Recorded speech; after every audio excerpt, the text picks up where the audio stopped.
Je te rappellerai que 1,3 milliard, 44 milliards de dollars. c'est beaucoup, beaucoup d'argent. À partir de cet événement-là, il y a eu un point de bascule. Un directeur de la section argent, pas comme les autres. Yves Daou.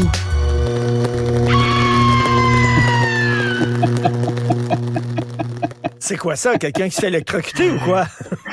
Non, c'est quelqu'un qui a installé un système de domotique chez lui pour baisser son chauffage.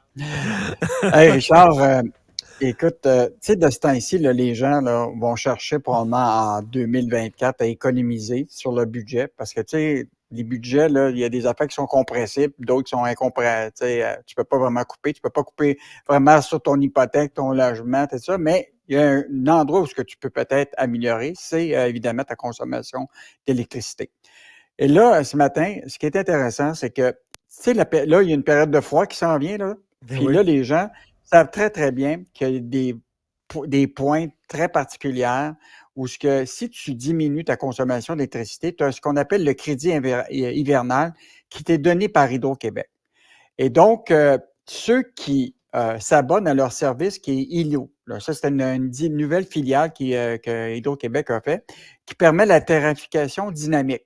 Donc, ça te permet, eux autres, ils ajustent complètement ton système pour faire en sorte que, tu comprends-tu, ton lave-vaisselle ne part pas à tel moment. Ils savent très, très bien ce que tu dois faire, mais il faut que tu passes par ILO.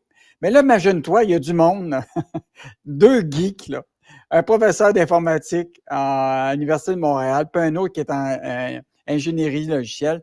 Eux autres, là, ils ont installé leur propre système, tu comprends-tu, de domotique à la maison. Écoute, il a été capable de sauver 1 000 $, tu comprends-tu, C'est excellent. durant l'hiver. C'est Bravo. excellent. Faut l'encourager. Bravo. On veut l'encourager, mais sauf que toi et moi, là, on n'est pas des technos. Là. Mais Pas non. sûr que demain matin, on va installer. Mais pour ceux qui veulent le faire, ils peuvent le faire. Mais ce qu'ils reprochent à Hydro-Québec actuellement, c'est que l'information essentielle, là, c'est la période de pointe. Quand est-ce qu'elle arrive? Et actuellement, cette information-là, les fameux geeks qui ont installé ça dans leur maison n'ont pas accès à cette information-là.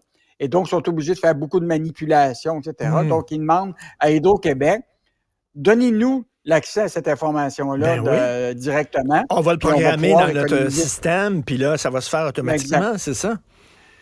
Puis, ce qui est intéressant, Richard, moi-même, j'ai appris dans l'article de Sylvain Larocque que, par exemple, si tu consommes moins d'électricité durant la nuit, par exemple, tu peux te recevoir un crédit d'Hydro-Québec presque de 53 sous le kilowatt, alors que tu as été chargé normalement par Hydro-Québec 8 cents. Donc, tu as un crédit de 54 cents.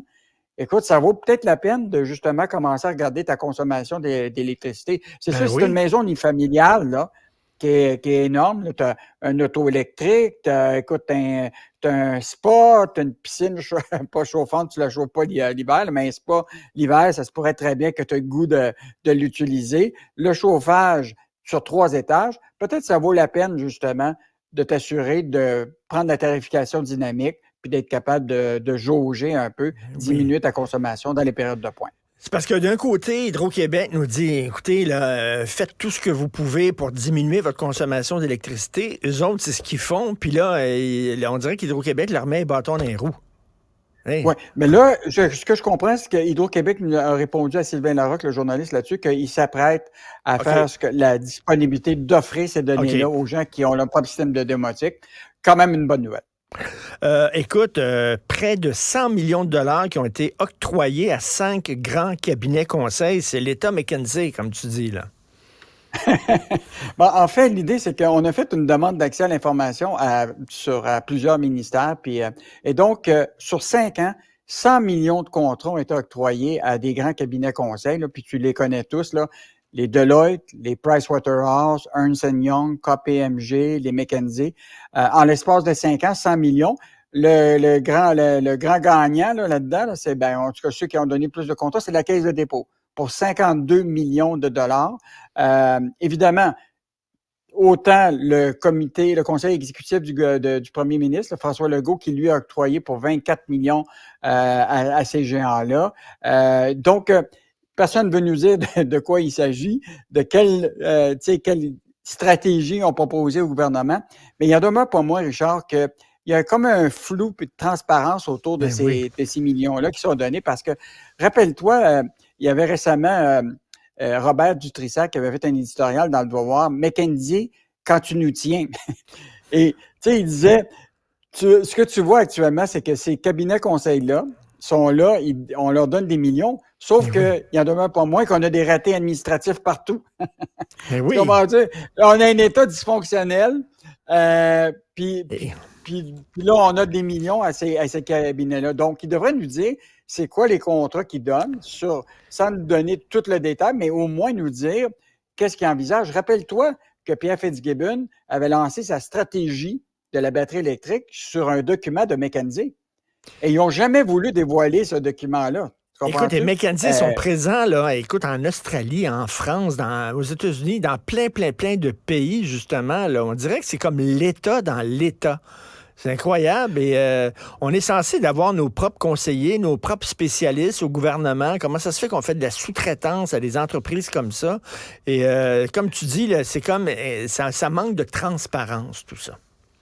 En fait, l'idée, c'est que probablement que souvent, tu sais, bon, c'est sûr que souvent les syndicats vont crier qu'on devrait utiliser de l'expertise à l'interne. Ça, des fois, moi, je pense qu'il y a peut-être de ces sociétés conseils-là qui ont peut-être une expertise unique, tu sais, qui nous permettrait de... Mais quand tu regardes l'État actuel, autant fédéral qu'au Québec, tu sais, on s'entend-tu pour dire que s'il y a beaucoup de ratés partout, là. Tu sais, regarde juste à la Société d'assurance automobile, là. Puis, l'autre élément qui est intéressant, c'est de voir aussi comment l'État réfléchit sur la stratégie de l'avenir. Tu sais, te rappelles-tu quand Pierre Fitzgibbon, à une des commissions, avait parlé de l'idée de fournir des données non personnalisées aux pharmaceutiques? Il avait dit... Ça serait bon pour attirer les pharmaceutiques au Québec. Il dit que ce serait winner de leur donner des données de santé médicale. Et là, tout le monde avait crié. Mais voyons donc, c'est ça, c'est des données confidentielles. Sauf qu'il y a peut-être une étude d'un groupe conseil qui a dit, écoute, à travers le monde, c'est ça qui se passe. Mais c'est ça, il emmène large ces gens-là. Il faut le rappeler, ils ne sont pas élus, là, hein? Ils n'ont absolument pas. Là. Et ça manque de transparence. Merci beaucoup, Yves Daou. On se reparle demain. Bonne journée. Salut. Salut, bonne journée. Au revoir. C'était